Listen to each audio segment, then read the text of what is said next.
Baik, Assalamualaikum, salam sejahtera, salam GBN, salam Malaysia dan salam kuasa ketiga. Ya, jadi hari ini topik saya agak jelas, iaitu sudah makin jelas isu derma Raja Arab Saudi 2.6 bilion yang diwar-warkan dulu oleh Datuk Seri Najib Tun Razak adalah satu cerita dongeng. Dan kini Najib sedang cuba mengalihkan perhatian dengan cuba memfitnah orang lain. Okey, so itu isunya. Saudara-saudari, sudah kantoi Datuk Seri Najib Tun Razak berhubung isu derma 2.6 bilion. Jadi saya nak jelaskan kronologinya secara terperinci supaya anda faham tang mana Najib kantoi. Mudah, ceritanya mudah. Sebelum PRU 14 anda diberitahu Najib sah tahu itu adalah derma Raja Arab Saudi.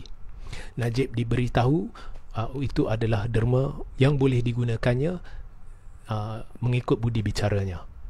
Ya, itu sebelum PRU 14. Selepas PRU 14, selepas Barisan Nasional kalah pilihan raya, Najib telah mengaku di dalam Al Jazeera satu temu ramah. Ya, Najib memberitahu bahawa dia hanya menganggap itu adalah derma Raja Arab Saudi dan dia tidak dapat pastikan sumber-sumber dana tersebut. Di situ sahaja kita boleh letak titik noktah kerana itu adalah pengakuan secara langsung oleh Najib bahawa anda semua telah ditipu sebelum PRU 14 dan itu adalah pengakuan bahawa cerita kononnya itu sah derma Raja Arab Saudi adalah cerita dongeng. Siapa yang mengaku? Bukan saya yang mengaku, bukan siapa yang mengaku. Najib Tun Razak sendiri telah mengaku. Noktah. Kemudiannya ada panel 4 hakim yang telah mengesahkan itu adalah cerita dongeng.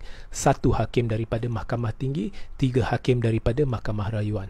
Walaupun Najib cuba menimbulkan keraguan berhubung Hakim Nazlan, tetapi kenyataan Hakim Nazlan berhubung ketidaksahihan atau kepalsuan cerita Raja Arab Saudi telah diulangi oleh panel 3 hakim Mahkamah Rayuan. Jadi apa pun kita tak payah rujuk kepada hakim ini kerana mulut Najib sendiri di dalam Al Jazeera sudah mengaku bahawa itu adalah cerita palsu, yakni ianya dari Raja Arab Saudi semuanya palsu. Kemudian yang ketiga, kita ada kes 1MDB yang berjalan di Mahkamah Amerika Syarikat. Di dalam mahkamah tersebut banyak bukti hitam putih yang terperinci bersama dokumen-dokumen rasmi perbankan dan sebagainya telah ditampilkan oleh FBI ke dalam mahkamah. Dan banyak bukti ini kita tidak dapat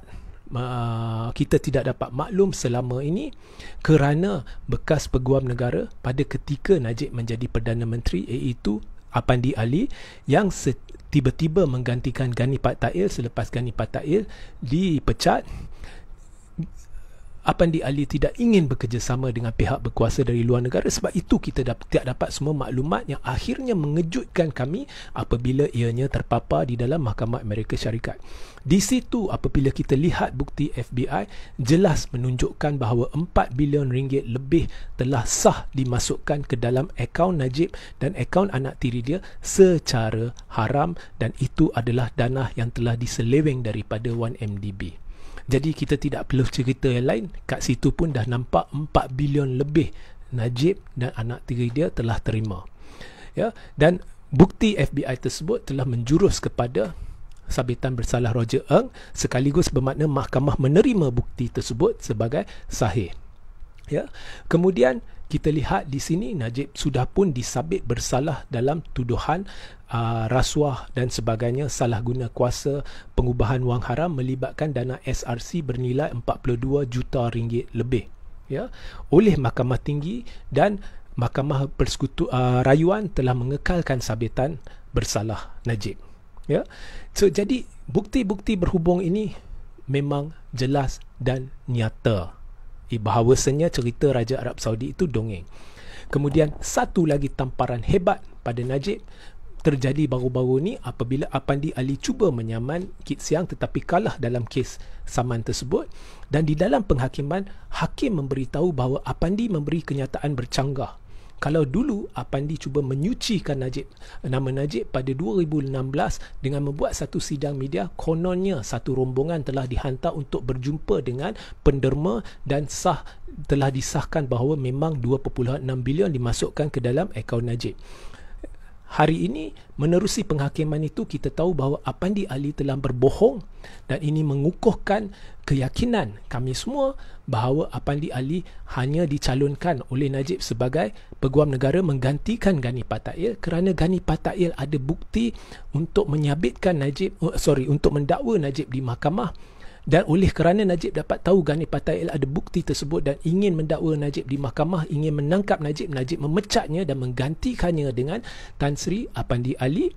Dan seterusnya, Apandi Ali dalam masa yang singkat telah cuba menyucikan nama Najib tanpa menunjukkan sebarang bukti, tanpa menunjukkan bahawa siasatan telah dilakukan dan menunjukkan bahawa apa yang didakwa oleh Gani Patail adalah palsu. Semua ini tidak dilakukan, tidak diberitahu kepada kita. Tiba-tiba Apandi Ali kata Najib tidak bersalah, kononnya rombongan sudah dihantar dan mereka mendapati bahawa memang penderma itu ada masuk 2.6 bilion sebagai derma.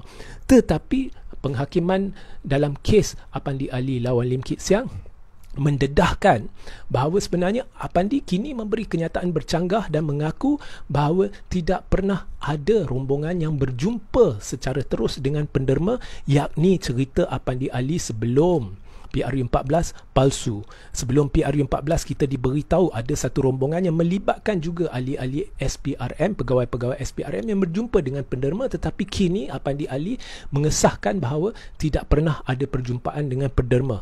Sekaligus bermakna cerita Azam Baki kononnya dia berjumpa dengan penderma adalah palsu.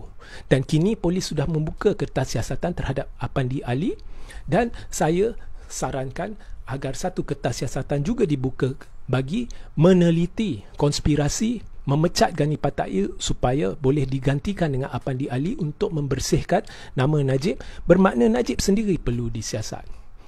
Kelima, kita sudah tahu bahawa di samping semua bukti-bukti ini yang telah ditonjolkan, Najib sebenarnya telah melakukan sesuatu yang mencurigakan pada ketika zamannya menjadi Perdana Menteri, apabila bukan hanya beliau memecat Gani Patail, beliau telah menghentikan siasatan satu pasukan khas yang ditubuhkan untuk menyiasat 1MDB melibatkan Polis Diraja Malaysia, Bank Negara Malaysia, SPRM, pejabat peguam negara dan peguam negara.